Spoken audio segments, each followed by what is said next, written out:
All right, today we are kicking off Module 5, and that is the final chapter of the text and the final lesson for the semester. So, good thing. I know you have a lot of work ahead with the final project, getting the presentation together, going through the previous drafts and compiling it into an edited report. So, since that will take a substantial amount of time over the next 2 weeks, this chapter is actually 5 pages long, so not too intensive on the reading side. And another thing before we even dig in, I wanted to let you know about the quiz. Traditionally, the quizzes in this class, at least 10 of the 14 questions have been multiple choice, true and false. This one is more short answer based. So what I want you to do is when you're reading through the content, take notes, think about how you would apply different leadership tactics, some skills that you've seen in people that you would identify as leaders, whether it's on the eSport team at JC, your high school basketball team, previous teachers, whatever it is. Start to pull out those traits because those could come in handy with different examples when we get to the quiz later this week. So, breaking down the chapter, the key thing is evaluating, just like I said, those strengths and abilities of leaders. So with an esport, there are, of course, captains, there are coaches. The leader on the team is really that go-getter who is going to help keep the team going, keep the morale high, lead by example, and really take on the responsibility to do things the right way.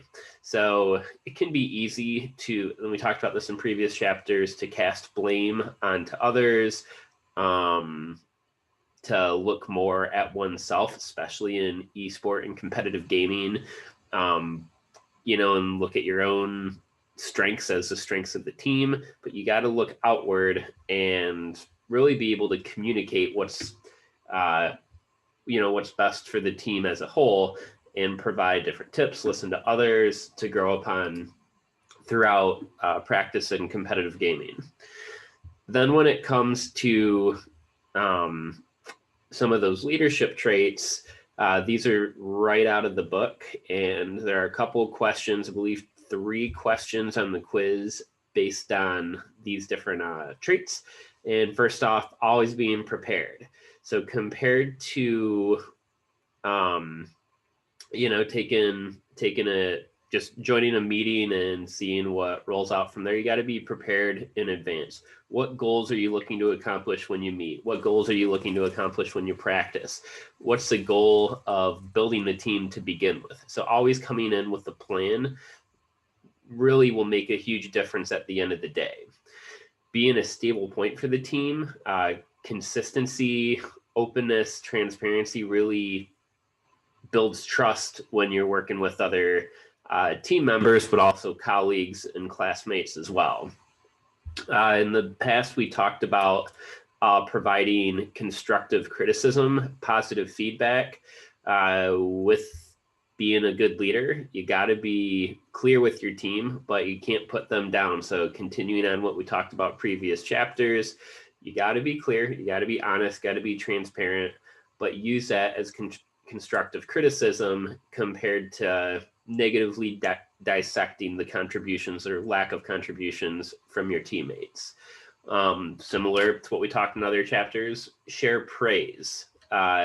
When small successes happen, whether it's in the development of skills, enhancing of tactics in a competition, be thankful. Share your thoughts with others when they do something good compared to, just nodding and advancing. Be positive. Provide some of that positive feedback. Always listen. Something that my second grade teacher told me when I was a little squirrelier back in the day was that I wasn't listening with my eyes. So with that, make sure that you are actively listening, not just with your ears, but your eyes. You provide attention to your teammates, and having that sort of engagement really just shows your teammates that you're listening and that you care. Being able to unfold the vision. So if you don't have that stability. And if you're not prepared and if you're not transparent, it's hard to build trust in the team. So once you build that trust, then your teammates will be able to buy into those values and the mission that you have. So you can guide with more direction, clarity, and respect from those that you work with. Being able to assign tasks with reason, same thing as the very first point, always being prepared. Make sure you explain why. One thing that we talk about in resume development is following the who method of being what you did, of saying what you did, how you did it to get to the outcome that you were looking to obtain. So when you look at that resume development, but also interviewing skills, the employer, and in this case, your team members, want to know why this happened, what happened. So it's very important to be able to articulate and expand on the reasoning behind doing certain things, because then teammates, or in that example, employers, will be able to understand what you're looking to contribute or what you contributed through those different activities. Share a common platform, whether that's practice facilities, be engaged, have meals with the team. It goes beyond just the practice and competitive environment. So make sure that they see you on the same common level as them, even though if you have the role of like the captain, the coach, the leader, just show that you are on the same level, just to build that level of trust, like we've always talked about. Don't get angry. It's very easy to get frustrated when I'm gaming with my 8-year-old son and he does something I don't like. I tend to get a little frustrated, and it's tough because I try to provide criticism, but not everyone, he doesn't always understand what I'm trying to present. He's not necessarily listening to the strategies that I'm proposing, but then again, he's an 8-year-old. He does things in his own way. When you think about that in the esport environment, your teammates may have been exposed to certain tactics, certain strategies on their own.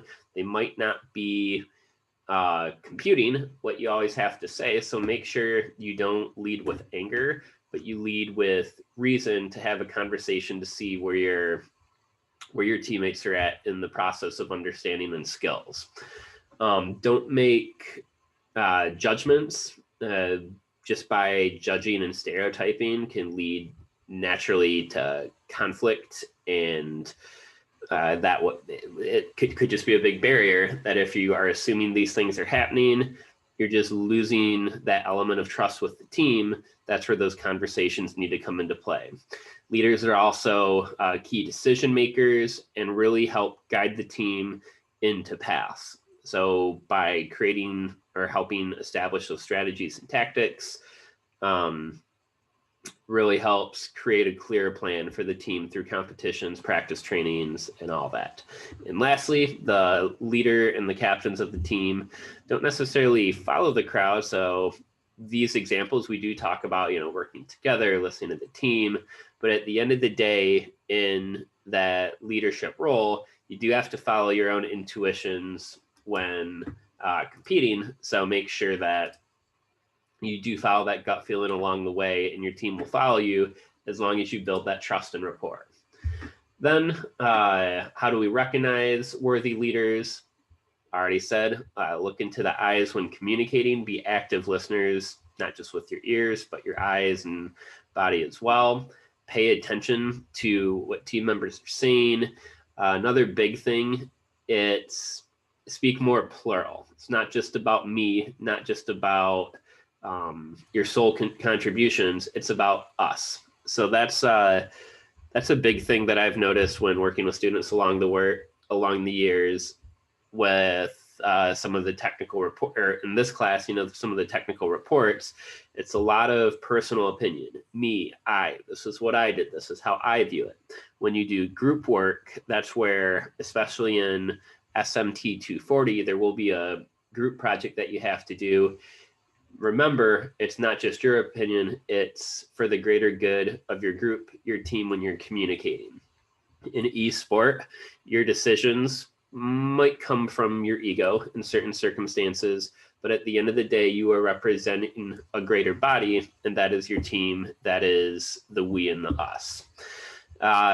Show as a leader that you are human, smile, celebrate the accomplishments along the way, listen to some of the concerns and problems with your teammates so you can build past them.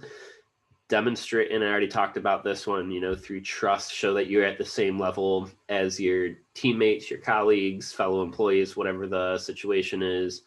And if there's an issue, always be the one to stand up and help out your teammates.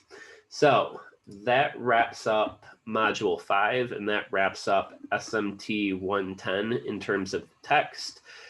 See that Tyler's on, so I'm going to stop the recording right now and flip it over to questions.